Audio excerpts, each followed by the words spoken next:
For years now, I've been calling in on my way home, just to see how she was doing. Today, I was too busy. Damn it. James. Glad you were able to come so quickly. How is she, Doctor? She's not well, Erica. Would you sit down? Your mother has partial paralysis, difficulty speaking. And the operation? Well, maybe it could have been avoided. I was just saying to James, if only I'd taken her symptoms more seriously. But she's had so many. Well, of course, I was watching her blood pressure carefully and treating her various minor ailments. But with a stroke, well, there's often not much warning. Doctor, for as long as I can remember, she's had every ache and pain imaginable. She was always complaining. How anyone could pick out the serious symptoms, I wouldn't know. Doctor, I think you've done a marvelous job just listening kindly and patiently to her over the years. So whatever happens, we know you've done your best. Where is Mother now? They're getting her ready for theater. I've arranged for you both to see her before she goes in. I must warn you that this operation is not without risk, even for someone younger and fitter. But for a person in Florence's condition, it's very dangerous indeed. What are her chances?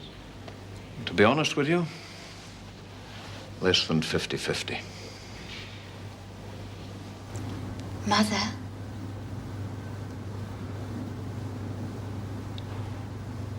It's Erica, Mother, and James is with me. Now, don't worry, Mother. You don't have to talk. We're here, and you're going to be all right. Going to die. Nonsense. You mustn't talk like that. You've got Dr. Vaughan and the very best surgeon. Now, no more of that kind of talk. Mother, you're going to be all right. You're going to live. But the doctors can't do it alone. You have to keep your spirits up. I'm sorry. You have nothing to be sorry for. Come now, save your strength. Sorry. But why?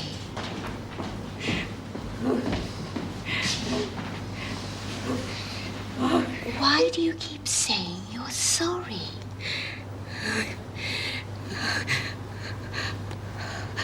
Ask Dr. Vaughan.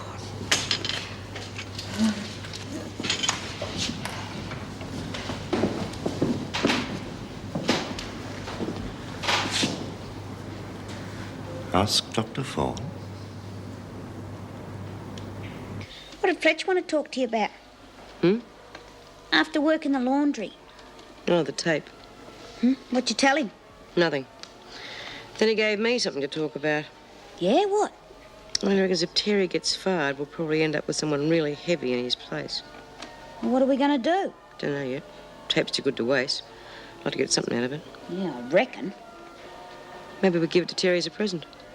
You said we should get something out of it. Yeah, well, like I said before, then he'd owe us one. Could come in handy. Are you thinking of letting a screw off the hook? Look, think about it, Doreen. If we ask Terry to bring stuff in for us and he won't, well, might as well throw the tape away and forget about it. Or we bloody dob him in like we said we would. Oh, no way. That way we get nothing. We'll probably get a lousier screw in his place. Yeah, well, I say still dob him in. Let him off easy and they'll walk all over us. No one's going to get off easy, Doreen.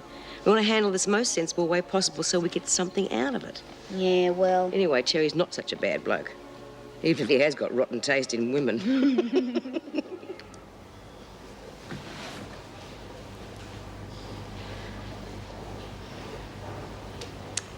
They've been in there for 2 hours. Why don't they tell us something?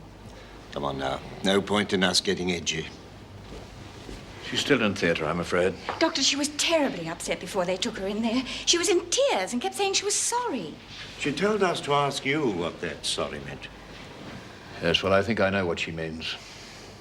Florence felt she was a failure as a mother, and she always worried about it. But why? Well, she was never at ease with children, and then something happened to take away the little bit of confidence that she did have. You weren't the firstborn, James. Florence had another little boy a year or so before you. And something happened to him? Yes, he had a bad fall and died of a brain hemorrhage. It was an accident that could have happened to anybody, but Florence blamed herself for it. And then when you two came along, she wouldn't trust herself with a child. She was always terrified of another accident.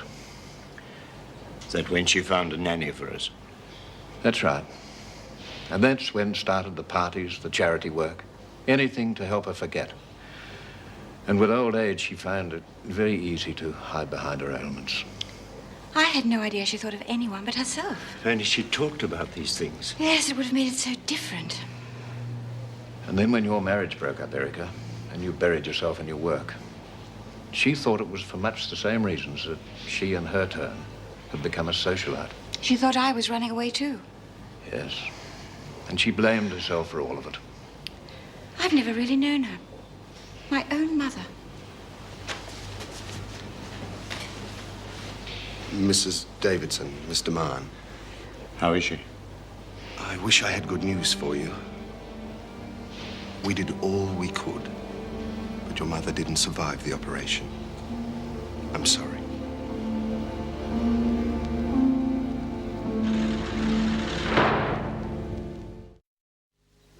Morning, Mr. Fletcher. Julie. Good morning. This is the same person that went home sick last night.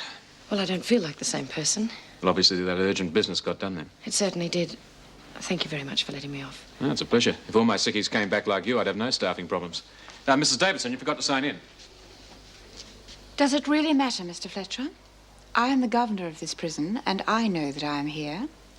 I don't want to be disturbed, Julie. I've never seen Mrs. Davidson like that before. Yeah, something must be wrong. I'd better find out what it is. And I'm glad it's you and not me.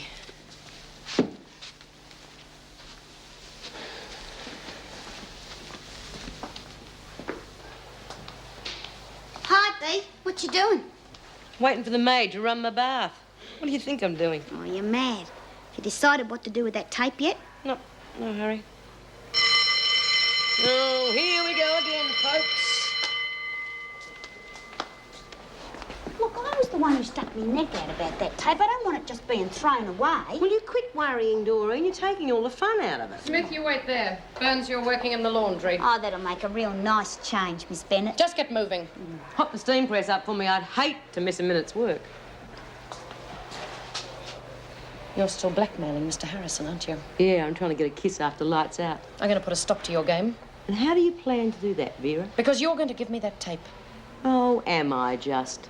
Because I promise you, you won't get a moment's peace day or night until you do. You know, I'm getting tired of hearing this tape I'm supposed to have. If you think I've got it, search me. Come on, search me. Search myself. See if you can find it. Smith, you come back here or you'll spend the next week in solitary. What for? Insubordination. And I wonder what Davo would think of that. You can go now, Smith. But believe me, you haven't heard the last of this. What was that all about? Oh, first Fletch, now Vera. You know, I'm getting sick to death of this. She after the tape too? Yeah.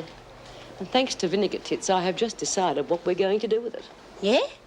We're going to screw her precious Terry for everything we can get. I gave instructions I was not to be Oh, it's you, Mr. Fletcher. Can't it wait? Well, I know you like to keep up with new arrivals, Mrs. Davidson.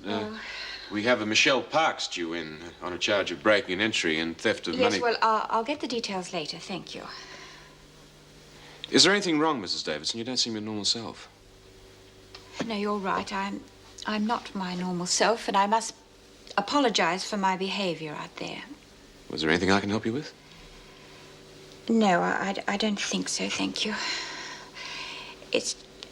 Well, someone close died rather suddenly. Oh, I'm sorry. Family? Yes, my mother. Oh, how awful. You must be feeling terrible. It's just that I didn't expect her death to affect me like this. Well, why don't you take some time off? Go home? I wouldn't know what to do with myself. No, you'd be better off there. Believe me, you've had a shock. I know how you feel. Thank you, Jim, but I'm better off here keeping myself busy. Well, there are things to do at home, aren't there? Relatives to notify, arrangements to make. Yes, I suppose you're right.